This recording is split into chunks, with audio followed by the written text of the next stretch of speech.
قربانی سے پہلے کے 10 دن تک۔ محترم ناظرین، ہمارے ایک اسلامی بھائی نے یہ سوال کیا تھا کہ میں نے یہ سن رکھا ہے کہ جس بندے نے قربانی کرنی ہو وہ قربانی سے پہلے 10 دن تک بال نہیں کٹوا سکتا،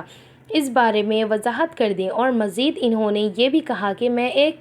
ایسے دفتر میں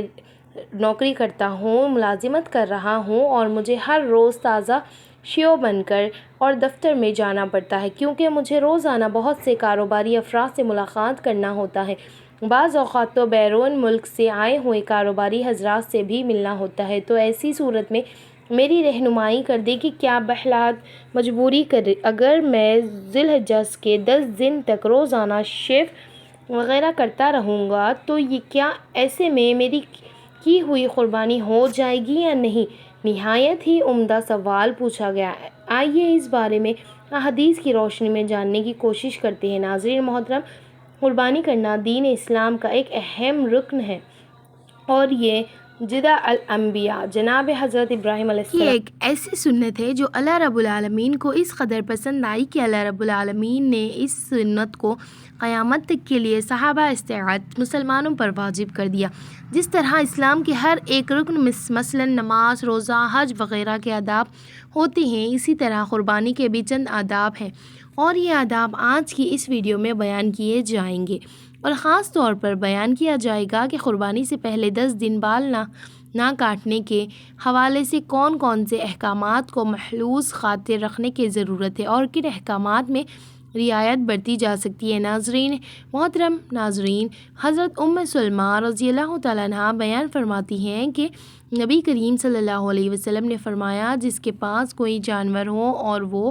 اسے قربانی کرنے کے لیے ذبح کرنا چاہتا ہو تو وہ ذی الحجہ کا چاند نظر آ جانے کے بعد اپنے بال اور ناخن نہ کاٹیں یہاں تک کہ قربانی کر لیں۔ اسی طرح سے ایک اور حدیث بھی سن لیجئے کہ حضرت عمر بن العاص رضی اللہ تعالیٰ عنہ بیان فرماتے ہیں کہ نبی کریم صلی اللہ علیہ وسلم نے ارشاد فرمایا، مجھے ضحیٰ کے متعلق حکم دیا گیا، ایسے بطور عید مناؤ جسے اللہ رب العالمین نے اس امت کے لیے خاص فرمایا۔ جب ایک صحابی نے قربانی کے فضائل سنے تو اس نے عرض کیا، یا رسول اللہ صلی اللہ علیہ وسلم، اگر مجھے دودھ دینے والے جانور کے علاوہ کوئی اور جانور نہ ملے تو کیا میں اس کی قربانی کر سکتا ہوں؟ تو نبی رحمت صلی اللہ علیہ وسلم نے ارشاد فرمایا، بالکل، تم اپنے بال کاٹ لو، ناخن اور مونچھیں تراش لو، بغل اور زیر ناف صفائی کر لو، اللہ کے یہاں تمہاری یہ کامل قربانی ہے۔ اس حدیث مبارک سے معلوم ہوا کہ اگر کسی شخص کو کسی وجہ سے قربانی کرنے کی اساعت نہیں ہے تو وہ ذی الحجہ کا چاند نظر آ جانے کے بعد ناخن اور بال کاٹنے سے رکا رہیں اور پھر عید والے دن یہ کام کر لیں تو اللہ رب العالمین اس کی پوری قربانی کرنے کا ثواب عطا فرمائے گا۔ لہٰذا ناظرین اکرام، ان حدیث کے تحت محدثین کرام نے یہ لکھا ہے کہ بال اور ناخن نہ کاٹنا یہ ایک مستحب عمل ہے، لیکن یہ کوئی فرض یا واجب عمل نہیں ہے۔ اس بات کو اس طرح سے سمجھ لیجئے کہ اگر کوئی شخص قربانی کرنا چاہتا ہے اور وہ 10 دن تک بال اور ناخن تراشے تو رکا رہیں، کاٹے نہ، زائد اجر و ثواب ملے گا۔ قربانی کرنے والا شخص قربانی سے پہلے ہی یعنی ذی الحجہ کے پہلے 10 دنوں میں ہی اپنے بال اور ناخن وغیرہ کاٹ لیتا ہے تو اس میں وہ صرف اور صرف زائد و اجر و ثواب سے محروم رہے گا، لیکن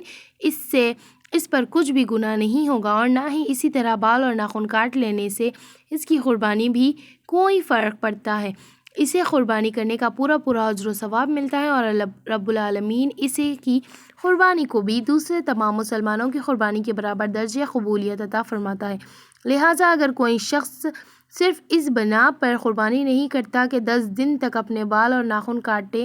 نہ بنا رہ سکتے ہیں تو وہ غلط فہمی ہے، کیونکہ بال اور ناخن سے مستحق عمل اس عمل کے کرنے پر ثواب ہے تو یہ، لیکن نہ کرنے پر قربانی پر کسی بھی قسم کا کوئی اثر نہیں ہوتا اور کسی بھی قسم کا کوئی گناہ نہیں ہوتا، بس ثابت ہوا ہے قربانی کرنا واجب عمل ہے، قربانی سے بال نہ کاٹنا ایک مستحق ہے، وجوبات فرض ہے، قربان قریب تر ہے، اور انہیں چھوڑنے سے انسان گناہگار نہیں ہوتا، یعنی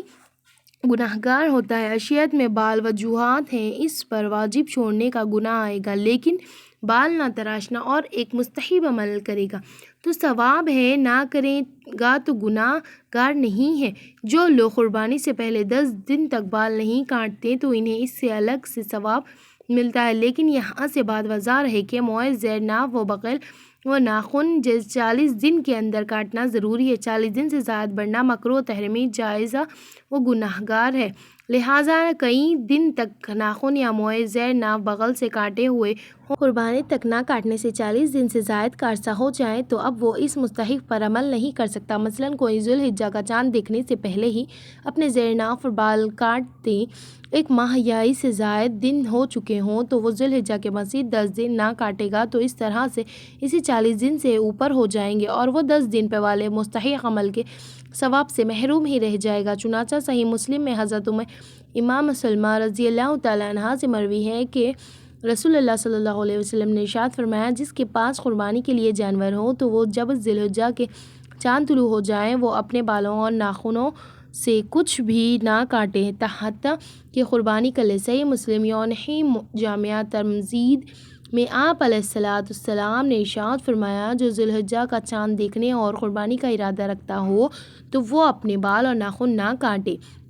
جو امیر و جو فقیر نفلاً قریباً کا ارادہ کریں وہ بغیر عید کا چاند دیکھنے سے قربانی کرنے تک ناخن و بال کا مرد کھال وغیرہ نہ کاٹیں، نہ کٹوائیں، تاکہ حاجیوں سے قدرے مشابہت ہو جائے گا۔ وہ لوگ احترام میں حجامت نہیں کرا سکتے اور تاکہ قربانی ہر بال ناخن کا فدیہ نہیں بن جائے گا اور حکم استحبابی وجوبی لہٰذا والے حجامت نہ کرنا بہتر ہے، لازم نہیں ہے۔ اس سے بھی یہ معلوم ہوا کہ اچھوں سے مشابہت بھی اچھی ہے۔ فتاوی رضیہ سے یہ حکم صرف استباحی کریں تو بہتر ہے، نہ کریں تو مستحب نہیں ہے۔ نہ اس کو حکم عدولی کرتے کہہ سکتے ہیں، نہ قربانی میں نقص آنے کی کوئی وجہ۔ بالکل اگر کسی شخص نے 31 دن سے کسی از سبب خواہ بلا ناخن تراشے ہوں، نہ خطا بنوایا ہو، چاند ذی الحج ہو گیا ہو، اگرچہ قربانی کا ارادہ رکھتا ہو، اس مستحق پر عمل کر نہیں کر سکتا۔ اب 10ویں دن تک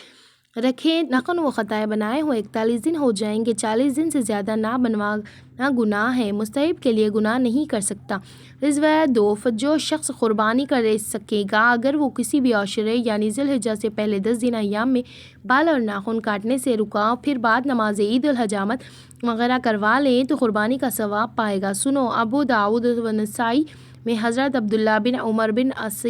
رضی اللہ تعالیٰ عنہ سے مروی ہے، نبی کریم نے فرمایا، مجھے یوم الاضحیٰ کا حکم دیا گیا، اس دن کی اللہ عز و جل نے اسی امت کے لیے عید بنایا ہے۔ ایک شخص نے عرض کی، یا رسول اللہ، اگر میرے پاس منبیہ یعنی اہدار کے لیے جانور کے سوا کوئی جانور نہ ہو تو کیا اس کی قربانی کر دوں؟ فرمایا، نہیں، ہاں، تم اپنے بال ناخن اور مونچھیں تراش لو اور موئے زیر ناف مونڈوا لو، اس میں تمہاری قربانی اللہ عز و جل کے یہاں پوری ہو جائے گی۔ جو قربانی نہ کر سکے گا وہ بھی اسی عشرے میں حجامت نہ کروائیں، بغیر عید کے دن نماز حجامت کروائیں تو انشاءاللہ ثواب پائے گا۔ جیسے کہ بعد میں روایت ہے، صدر الشریعہ مولانا مفتی محمد امجد علی اعظمی رضی اللہ تعالیٰ عنہ حدیث پاک ذکر کرنے کے بعد فرماتے ہیں، یعنی جس کی قربانی کی توفیق نہ ہو اس نے ان چیزوں کے کرنے سے قربانی کا ثواب حاصل ہو جائے گا۔ اللہ رب العالمین سے دعا ہے کہ جو مسلمان بھائی قربانی کر رہے ہیں اللہ پاک ان کی قربانی کو اپنی بارگاہ عظیم اور مرتبہ میں قبول و منظور فرمائے، اور جو مسلمان قربانی کے ساتھ نہیں رکھتے اللہ انہیں بھی قربانی کا ثواب عطا فرمائے، آمین یا رب العالمین۔ محترم ناظرین، درخواست ہے کہ اس ویڈیو کے لائک اور شیئر کر دیجیے گا اور میرے چینل اللہ کی برکت کو سبسکرائب کر لیجیے گا۔ جزاک اللہ خیرا کثیرا کثیرا، اللہ ہم سب کو حامی و ناصر ہو۔ ویڈیو پسند آئی تو لائک شیئر ضرور کریں۔ اللہ حافظ۔